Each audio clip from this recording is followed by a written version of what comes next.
Baik, bismillahirrahmanirrahim. Assalamualaikum warahmatullahi wabarakatuh. Bertemu lagi dengan saya, Lina Puspisasari, Sarjana Syariah, Magister Hukum, dosen tetap STAI Al-Azhari Cianjur. Hari ini saya akan sedikit memaparkan tentang moderasi beragama dalam kehidupan sehari-hari. Oke. Ada yang bertanya, apa itu moderasi beragama? Moderasi beragama adalah pendekatan dalam menjalani kehidupan beragama dengan saling sikap tengah, seimbang, dan juga toleran. Hal ini melibatkan penolakan terhadap ekstremisme dan fanatisme dalam praktik keagamaan, serta dapat menghormati keragaman, keyakinan, dan praktik keagamaan. Moderasi beragama mendorong dialog antar agama, pemahaman yang lebih baik antar umat beragama, juga dapat menciptakan lingkungan yang inklusif bagi semua orang tanpa memandang kepercayaan atau keyakinan agama mereka. Tujuannya adalah untuk membangun harmonisasi sosial dan mencegah konflik yang mungkin muncul akibat perbedaan keagamaan. Moderasi beragama juga dapat menekankan pentingnya menghormati hak asasi manusia dan nilai-nilai universal tanpa mengabaikan nilai-nilai keagamaan yang diyakini oleh individu. Dalam hal ini, setiap orang dihargai sebagai individu yang memiliki kebebasan untuk memilih dan menjalani keyakinan agamanya tanpa merugikan orang lain di sekitarnya. Dalam konteks sosial, moderasi beragama dapat menjadi landasan untuk membangun masyarakat yang beragam tetapi saling menghormati. Dalam hal ini melibatkan pembangunan jembatan antar umat beragama, promosi dialog terbuka, dan pendidikan yang mendorong pemahaman yang lebih baik tentang beragama.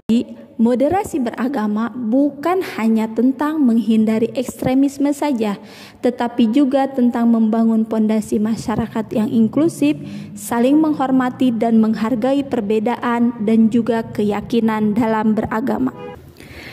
Ada beberapa cara mengaplikasikan moderasi beragama dalam kehidupan sehari-hari.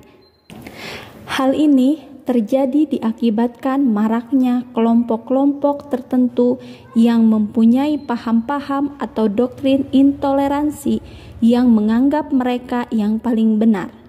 Doktrin-doktrin seperti inilah yang memang harus dihindari bagi kaum milenialis yang merupakan masa depan bangsa yang harus dijaga. Maka dari itu, perlu ada pemaknaan terhadap nilai-nilai persatuan dan kesatuan untuk merajut perdamaian maupun toleransi di antara umat yang sering kita sebut dengan moderasi beragama. Ada beberapa contoh untuk mengaplikasikan moderasi beragama dalam kehidupan sehari-hari. Pertama, kita harus bisa menghargai perbedaan. Apa itu menghargai perbedaan? Menghargai perbedaan adalah beragamnya perbedaan bangsa kita acap kali sering menimbulkan konflik yang mengakibatkan diskriminasi terhadap minoritas.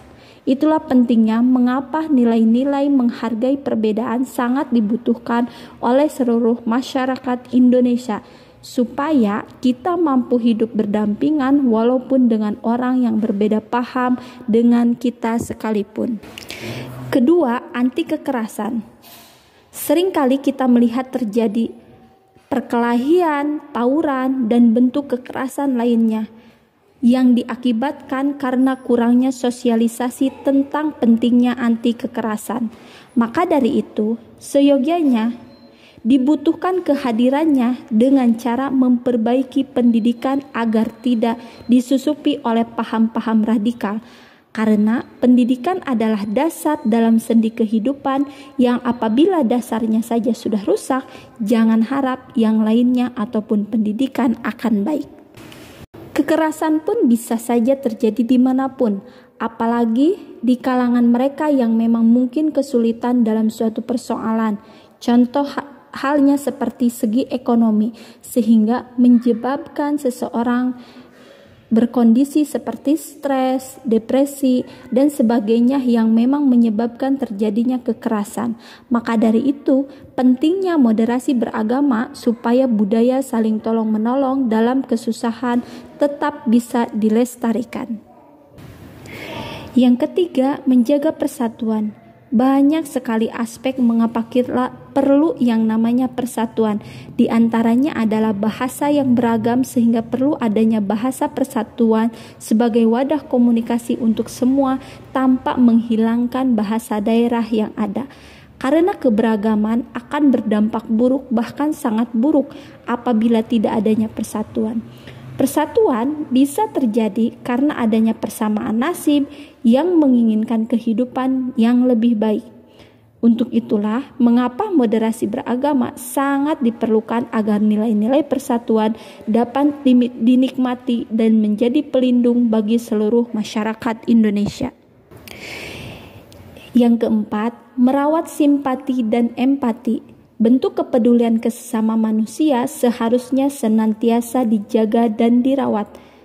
Dengan kondisi yang sedang menimpa seseorang membuat kita menjadi terketuk pintu hatinya, setidaknya menolong semampunya. Tidak perlu mengeluarkan hal yang memang bersifat materi untuk membantu saudara kita jika memang tidak mampu. Doa dan rasa empati sudah cukup untuk membantu. Contoh hal lain adalah kita menjenguk orang yang sedang sakit. Hal empati dan peduli terhadap sesama adalah bentuk dari moderasi beragama yang memang diperlukan dalam simpati dan empati. Yang selanjutnya, yang kelima, tentu halnya dalam kenyamanan beribadah.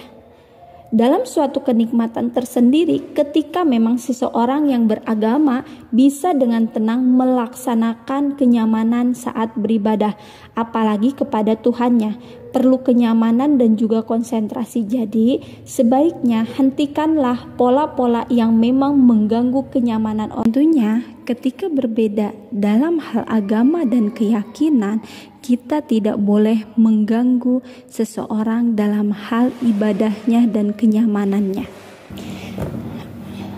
Baik, jadi hilangkanlah segala hal-hal kebencian kita terhadap orang-orang yang tidak seagama.